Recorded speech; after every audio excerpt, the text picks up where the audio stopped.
আসসালামু আলাইকুম। আজকে আমরা যে বিষয়টা নিয়ে এসেছি সেটি হচ্ছে আমরা সদ্য ওয়্যারিং শেষে কী টেস্ট করব, সেই সম্পর্কিত টেস্টগুলো কিভাবে করব এবং কেন করব সে বিষয়ে আলোচনা করতে। আপনারা একটা ওয়্যারিং ডায়াগ্রাম দেখতে পাচ্ছেন এখানে, বা লেআউট ডায়াগ্রামও বলতে পারেন, দুটাই এখানে রয়েছে।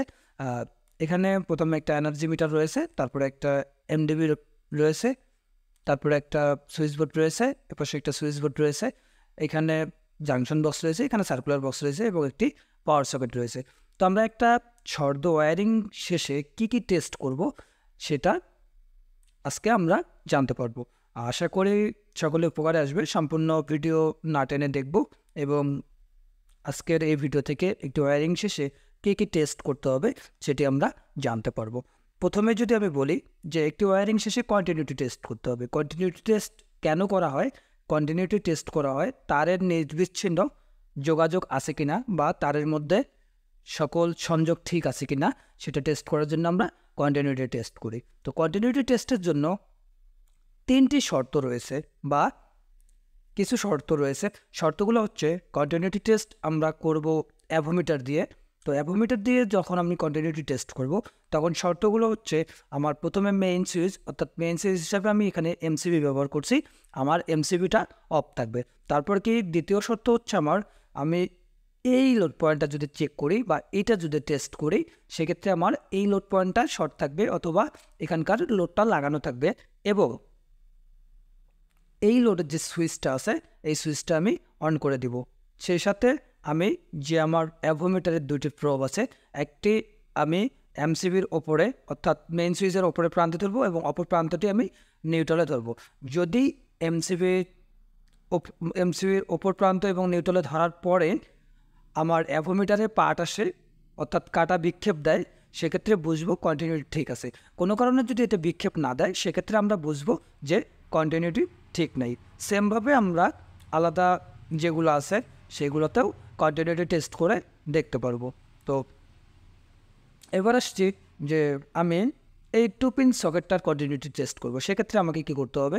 তো টু পিন সকেটের কন্টিনিউটি টেস্ট করার জন্য সেম শর্তই থাকবে যে প্রথমে আমার মেইন সুইচ অফ থাকবে, তারপরে লোড পয়েন্ট শর্ট থাকবে। এখন একটা লুপিং তার নিয়ে এই দুইটার মধ্যে আমি দিয়ে এই পয়েন্টটা শর্ট করে দেব। তারপর এই সুইচটা অন থাকবে। সুইচটা যখন অন থাকবে তখন আমি যদি একটা অ্যাভোমিটারের প্রান্ত এখানে দিই এবং একটা প্রান্ত এখানে দিই, তাহলে কাটাটা বিক্ষেপ দেবে অর্থাৎ কাটাটা পার্ট দেবে, তাহলে আমি বুঝবো যে এটার কন্টিনিউটি ঠিক আছে। আর যদি কোনো কারণে পার্ট না দেয় সেক্ষেত্রে আমার কন্টিনিউটি ঠিক নাই, এটা বুঝবো। তো তারপরে আমরা যেটাতে দেখবো যে যদি আমাকে অ্যাভোমিটারের মাধ্যমে কন্টিনিউটি টেস্ট করতে দেয় এবং আবার যে পাওয়ার সকেটটা আছে এখানে যদি টেস্ট করতে দেয় সেক্ষেত্রে আমরা কি করব? সেম আমি যেভাবে টু পিন সকেটটাকে করছি সেমভাবে এরও কন্টিনিউটি আমি চেক করতে পারবো। প্রথমে কি করব? এর জন্য আমার কোন এমসিবিটা আছে, 3 নাম্বার এমসিবিটা আছে, তাহলে আমি প্রথমে মেইন সুইচ অফ, অর্থাৎ আমার মেইন সুইচ হিসাবে যেহেতু আমি এমসিবি কাজে লাগাইছি সেক্ষেত্রে আমার এমসিবিটা অফ থাকবে। দ্বিতীয়ত হচ্ছে এখানে একটা সুইচ আছে, সুইচটা অন থাকবে এবং এখানে আমি এই দুটা পয়েন্ট শর্ট করে দিব, দিয়ে আমি এর কন্টিনিউটি টেস্ট করে নিতে পারবো। তো যদি আমাকে কোনো কারণে বলে কন্টিনিউটি টেস্ট করতে, যে এই পয়েন্টে কন্টিনিউটি টেস্ট করতে, সেক্ষেত্রে আমি যেটা করব বা আপনারা যেটা করবেন, প্রথমে এমসিবি অফ থাকবে, তারপরে লোড পয়েন্ট শর্ট থাকবে। যেহেতু আর্থের কথা বলছে, আমার উপরেরটা হচ্ছে আর্থ, এটা হচ্ছে ফেজ, তখন আমি কি করব যে আর্থ এবং ফেজ শর্ট করে দিব এবং এই সুইচটা অন করে দিব। আর এমসিবির এই আউটপুট প্রান্ত অর্থাৎ 3 নাম্বার এমসিবি যেটা থেকে আমার ফেজটা গেছে সেটার এইখানে একটা প্রোব দেবো এবং আমার কন্ডাক্টরটা আমি যেহেতু এখানে এনে রাখছি সেক্ষেত্রে এখানে একটা প্রোব দেবো। দুটাতে দিয়ে যদি বিক্ষেপ দেয় অর্থাৎ পার্ট দেয় সেক্ষেত্রে কন্টিনিউটি ঠিক আছে, আর যদি পার্ট না দেয় সেক্ষেত্রে কন্টিনিউটির মধ্যে কোনো না কোনো সমস্যা রয়েছে। এবং আমি ফেজের সাথে একবার কন্টিনিউটি টেস্ট করব যেভাবে করলাম, সেমভাবে আমি নিউট্রালের সাথেও কন্টিনিউটিটা চেক করে নিতে পারবো। তখন আর্থের সাথে একটা দিব এবং এখানে নিউট্রাল পয়েন্টের সাথে একটা দেবো। যদি পার্ট দেয় তাহলে ঠিক আছে, আর যদি কোনো কারণে পার্ট না দেয় তাহলে এটার মধ্যে কোনো না কোনো প্রবলেম আছে। সেমভাবে এই সাইটে যেভাবে আমরা কন্টিনিউটি টেস্ট করছি লোডের, সেমভাবে আমরা এই সাইটেও কন্টিনিউটি টেস্ট করব। তবে বলে রাখা ভালো, যদি কখনো টিউবলাইট অথবা আপনার রেগুলেটর বা ডিমার থাকে সেক্ষেত্রে আমার এখানে অ্যাভোমিটার পার্ট দেবে না। কেন পার্ট দেবে না সেটা যদি একটু বলি, এই দুইটা টিউবলাইট এবং রেগুলেটর বা ডিমার দুইটাই হচ্ছে ইলেকট্রনিক্স ডিভাইস, যার কারণে এর মধ্যে অনেক রেজিস্টর থাকে, যে কারণে এটা আর কি পার্ট দেবে না। তো আপনারা অবশ্যই যখন পার্ট নেবেন এই বিষয়টা মাথায় রেখে কাজ করবেন, তাহলে আশা করি আপনাদের কন্টিনিউটি টেস্টটা সম্পূর্ণ হয়ে যাবে। একটা টেস্ট শেষ করে ফেললাম, এবার দ্বিতীয় টেস্ট হচ্ছে ইনসুলেশন রেজিস্ট্যান্স টেস্ট। অর্থাৎ একটা সার্কিট আমি যখন কাজ করছি, এই সার্কিটের মধ্যে কোনো ইনসুলেশন মিসিং আছে কিনা বা কোথাও শর্ট আছে কিনা সেটা টেস্ট করার জন্য আমি মেগারমিটার ব্যবহার করব।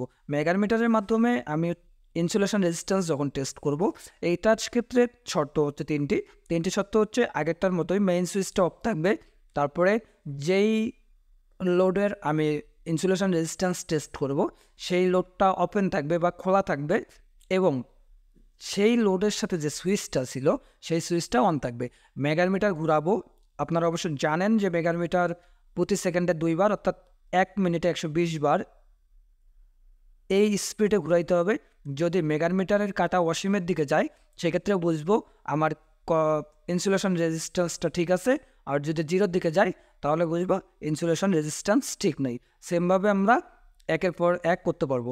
সেক্ষেত্রে যদি আমি এই পয়েন্টটার কথা বলি, সেক্ষেত্রে আমি এই পয়েন্টটার কী করব, 2 পিন সকেটটার চিন্তা করবে। প্রথমে কি এমসিবিটা আমার অফ থাকবে, তারপরে কি এই সুইচটা অন থাকবে এবং এই পয়েন্টটা আমার ওপেন থাকবে। যদি মেগারমিটার ঘুরানোর পরে কাটা অসীমের দিকে বিক্ষেপ দেয় সেক্ষেত্রে আমরা বুঝবো যে ইনসুলেশন রেজিস্ট্যান্স ঠিক আছে, আর যদি 0-র দিকে বিক্ষেপ দেয় তাহলে বুঝবো যে ইনসুলেশন রেজিস্ট্যান্স ঠিক নেই।